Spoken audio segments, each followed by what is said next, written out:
Hi Angus, thanks very much for coming and talking today. I thought we'd start with you just telling me a little bit about yourself. Right, so I guess I've been a casual worker for a long time. Yeah. I'm a university student, I'm in my final year university this year. Yeah. What are you studying? Science and arts. I'm doing a double degree. Yeah. I've worked as a diving coach sort of throughout my study. Okay.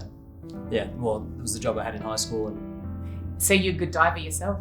No. You're just a good coach? Good coach, yeah. Yeah. So where do you do that at particular pools, or how does the diving coach job work? Yeah, so I worked for a community club for about 6 years.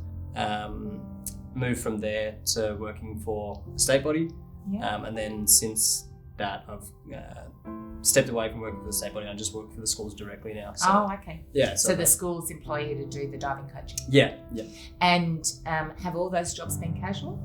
Not all of them. So when I was working for the club, I was on a permanent part-time position.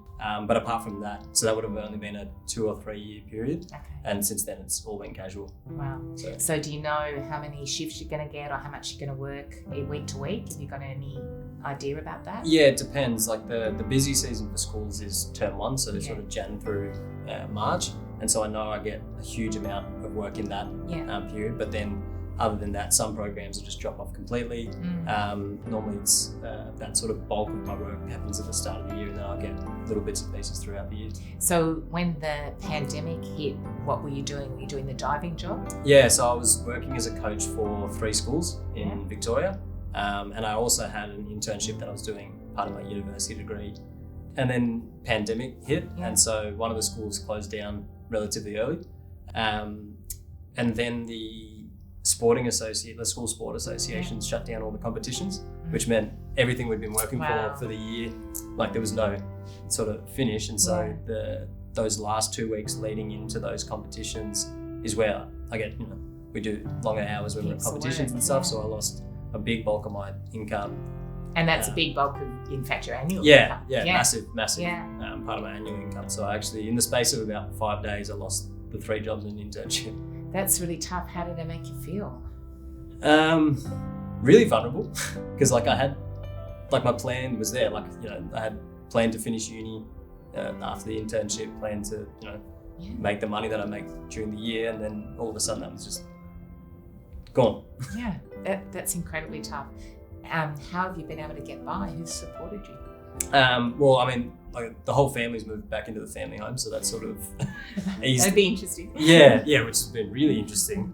One of the schools has got onto JobKeeper, but I've only been working with them since August, and so I don't qualify. So you were under the 12 months? Yeah, so I was under the 12 months. So that's why you lost your job with that one. Yeah. If you'd been longer, that you would have got the absolutely. kept the job. Yeah. That's so terrible. It's even my manager and a couple of the other swimming coaches there, they're on JobKeeper. Yeah. But because I switched employer when I did, it's not your fault, mate. Yeah, absolutely. So what about, have you had issues in those jobs around you've been talking about the shifts and how it worked as a casual. What about your pay and conditions? Has that all been, as a casual worker, what's been your experience of that? Yeah, so I've had pretty interesting experience I guess throughout all my employment. I had a previous employer who we had new management come in, new board of directors, all that sort of stuff, and they identified the contracts as an issue. They wanted to sort of get everyone in line, I guess, but it didn't make sense that a training program is pretty regimented. You train 5 days, 6 days a week at the exact same time before and after school, and so it didn't really make sense as being a casual job, because it's not like your shifts are ad hoc. They're not changing. You know when you're going to work. There's a timetable that people sign up to and everything that. So it's as much as there's a role for casual employment. When you actually look at what casual employment was designed to be, it's not. If you can show someone exactly, it's not what you're describing. Yeah, and in that process, they wanted to renegotiate my contract to be in line with everyone else's, but they decided uncovered, whatever you want to say. We'd been. The business had been managed under one award, assuming that had covered our industry. But they found or decided that they don't strictly fit under that award, so they'll put us under a different award. which dramatically changed pay rates, conditions, and all of those things. And so I said, well, I don't really care which award you want to talk about. Like, my contract is my contract. Yeah. I just want to keep those conditions.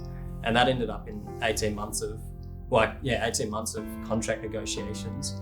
And at the end, walked away from that job. And so, just didn't really know where I stood. And I guess for like the younger coaches that were working with me, like when you're, 16, 17, 18, getting a job, you expect, the board members in their late 40s to be doing the right thing. That's right. And they just don't. Yeah. And that's what you're describing is really common for lots of young workers. That it's sort of shocking that people who employ you don't do the right thing, because generally people start a job with a lot of positive expectation. Yeah. I've got a job, I'm going to work hard, I'm going to be looked after. And then when it doesn't happen, it's really shocking. Yeah, and I think that's the thing is most people, like, I love what I do. Yeah. Like, it's been such a fulfilling thing. And, getting to take teams of kids around the country, national championships and overseas and all of that, but being paid minimum wage and that being normal. Yeah. Like, that's just, and it's only when something bad, like a really nasty contract negotiation goes on that you actually look into what your working rights are. And there's heaps of stuff there that if I knew that when I started working, financially I'd be in a better position, but I don't know. It's like you've got rights to protect you, so you should actually find out what they are. Yeah, and of course, speaking from the union movement, that's exactly right. Like, we want to make sure that there's no worker that doesn't know what their rights are and that people get what they're entitled to. But unfortunately, it doesn't always happen. It doesn't always happen without people both knowing what their rights are, but also knowing that they've got other people that are going to back them up and support them and stand with them if they're not getting them, which is sort of the fundamentals about what we do. But it's not unusual for people to not know. So one of the big challenges for us is to make sure that every worker, whatever age they are, whatever job they're doing, knows there's a union for them.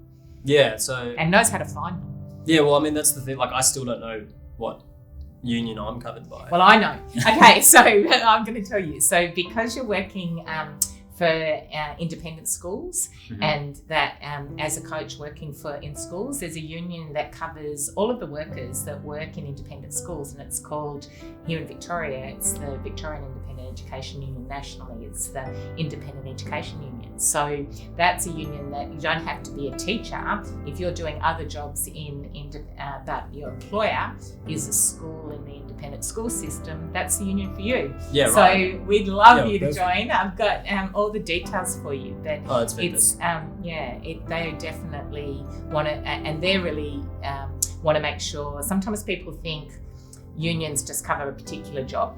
So what's important about that union and many others is they'll cover all the workers that are working, for example, in those schools. So whether you're doing what you're doing, which is doing the diving coaching, or whether you're a teacher in the classroom, it's the same union.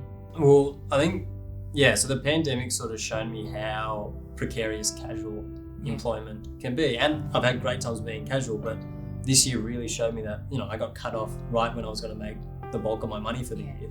And so I'm done with that. I don't want to work like that at all ever again anymore.